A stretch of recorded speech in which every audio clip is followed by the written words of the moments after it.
Welcome to Brainish English Stories. Her name was Estella Marie. She had bright eyes, a pale, serious face, and a tall, slim body. These were the only beautiful things about Estella Keed. Everything else, her clothes, home, and belongings, was very simple. She lived with her grandfather, who was known to be rich but was very stingy. He lived in a big, old house with small, covered windows on Mercers Lane. He sold old and valuable things. People called him Simon the Saver, which meant he saved money like a miser. Estella was the only child of his son, who was a talented musician. Her father traveled with a group of performers and married a Spanish woman from the group. When her parents died, her father left her to her grandfather. He asked Simon to forget their past problems and take care of his little girl. Estella got her name from her Spanish mother, but in her grandfather's house, they called her Molly as part of her discipline. Simon Keed took care of Estella in his own way. He gave her food, clothes, and a place to live. He sent her to a simple school for a few years and later to Miss Melford's school to finish her studies. But he did not do much more for her. She did not have nice clothes like the other girls. In summer, her old, patched dresses looked very sad next to the bright, pretty dresses of the other girls. In winter, when the other girls wore warm, fancy clothes, Estella had only a rough, plain coat. She had no small pretty things like jewelry or ribbons that girls usually love. Even though Estella got used to her grandfather's strict ways, it still made her sad. She often felt hurt by how he saved money, even when he didn't need to. One day, something happened at a garden party that all of us girls remembered for a long time. Near this city was a small, beautiful village. It was famous because long ago, a writer named Mrs. Hannah More visited and called it perfect. The village had a big park with trees and flowers, and in the park was an old, grand house. At the time of the story, Dr. Tempest used the house as a school for boys. His wife, Mrs. Tempest, was friends with Miss Melford, and every year they invited the older girls from our school to a garden party in the park. Estella was invited too because she was one of the older girls. But no one thought she would go because her grandfather always said school was important, but parties were silly. "I guess you're not going to the party," said Ivy Davis, one of the girls, without thinking. Estella's face looked sad as she replied, "I don't know. When I'm not at school, I'm stuck in that dark old house, like a mouse in a hole. But if I can find a way, Ivy, I will go. You can count on that." We didn't hear anything more about the garden party until the big day arrived. To our surprise, Estella came with the other girls, ready to go.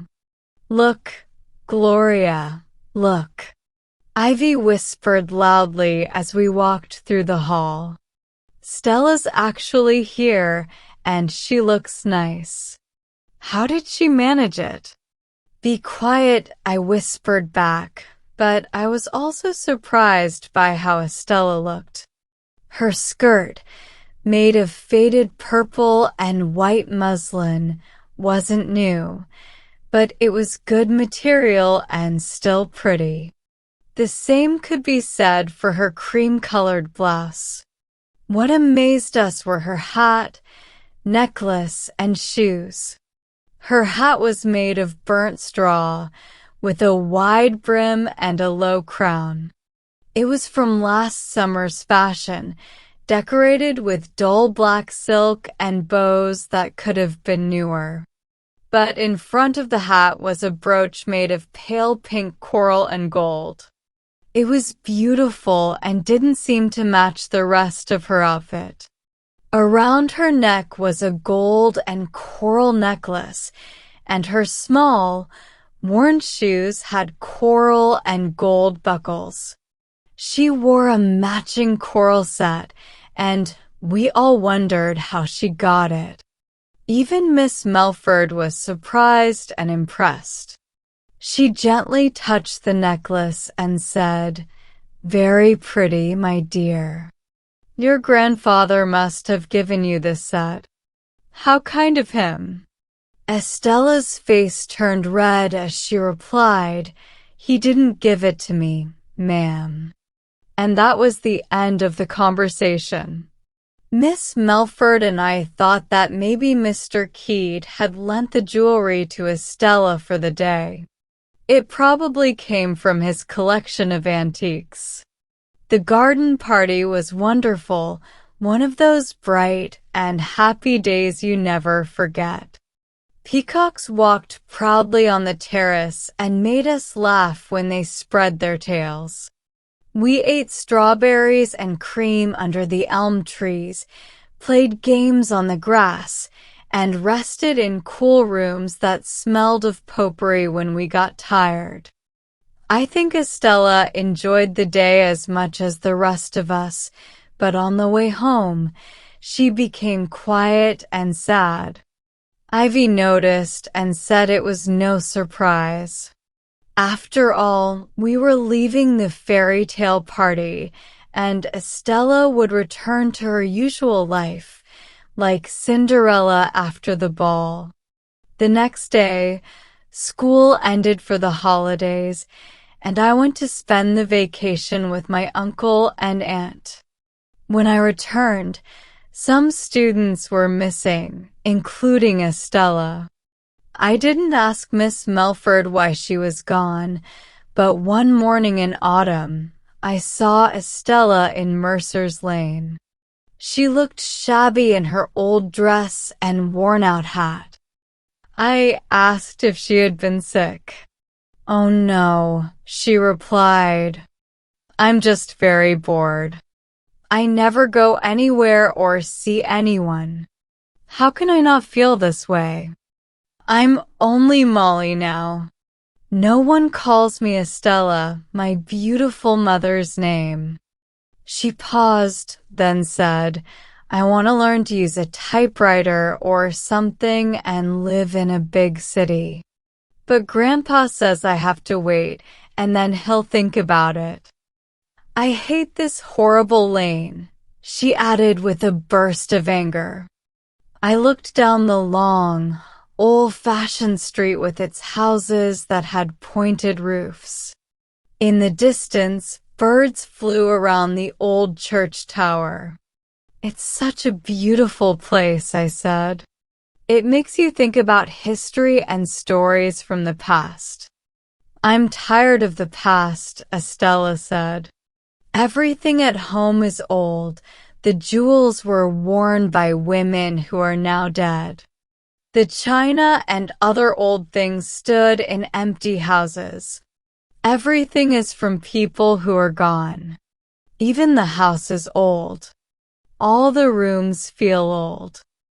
I want to live in a new house." "Maybe you just need a change," I said. "Why don't you come back to school?" She shook her head and looked away. Her eyes went up to the church tower, and then she said quickly, "I have to go now. Gloria, I'm needed at home." Not long after this, on a cold December evening, Miss Melford spoke to us during our recreation time. "Young ladies," she said, "you will be happy to hear that your old schoolmate, Estella Keed, is returning tomorrow." The next day, Estella came back, but she was so different from the girl we remembered. She wore a beautiful and proper royal blue outfit, and she looked lovely and cheerful. Her natural beauty shone through now that she had the right clothes to match. It felt as if her whole world had changed into something brighter and better. Because I had been kind to her when she was upset, Estella stayed close to me. One day during recess, she told me the reason she had been taken out of school for a time. "Gloria," she said, "Grandfather didn't give me permission to go to the garden party. I didn't even ask him because I knew he would say no. But I really wanted to go. So, I convinced Mrs. Mansfield, the housekeeper, to help me. She fixed one of my mother's old dresses for me to wear. But I couldn't go without the coral set. You know I didn't have any jewelry to wear. I had always wanted that coral set. I saw it many times in the shop and wished for it. But I knew it wouldn't be given to me or even lent for the party." Then it seemed like luck was on my side. Estella began. "On the day of the party, my grandfather had to go to London to deal with some antiques. I decided to borrow the coral set to make myself look nice. All I had to do was open the window and take the set from its satin-lined case. I planned to put the set back before my grandfather returned.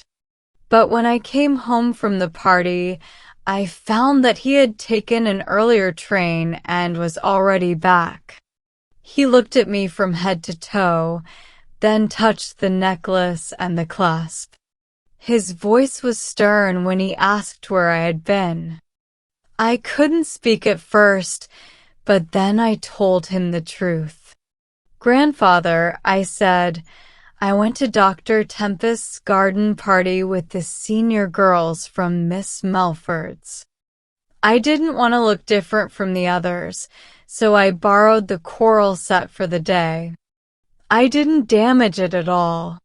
As I spoke, I felt dizzy. Even the cheese on the supper table seemed to move up and down. At last, my grandfather spoke. "Take off the set and give it to me," he said. I handed the jewelry to him with shaking hands.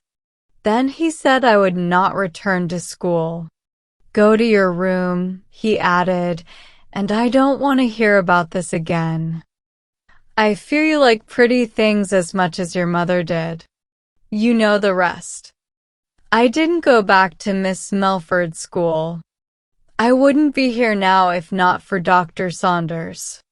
Soon after the garden party, my grandfather became ill and Dr. Saunders came to take care of him. I think he felt sorry for me and spoke to my grandfather. One day, my grandfather called me to his bedside. He told me he didn't think he had many years left. He said all he wanted was to make sure I could live a good life after he was gone. He admitted that he had saved too much in the past, but explained it was so I wouldn't face hardships in the future. His voice was soft and kind, something I had never heard from him before. It made me cry, and I rested my head on his pillow. He held my hand, and the silence between us felt full of hope. After that, I took care of him. He liked having me near. When he started to feel better, he told me he wanted me to go back to school and make the most of my education. He even said he would give me an allowance for clothes. He hoped I would use it wisely to prove I could manage what he might leave for me. I stayed in school until you left. Gloria, Estella finished. The last time you saw me here, I was wearing the coral set. My grandfather gave it back to me as a sign that we had made peace. All that I have is yours, he said to me, with tears in his eyes. His hands shook when he gave me the set, even more than mine did when I gave it back to him.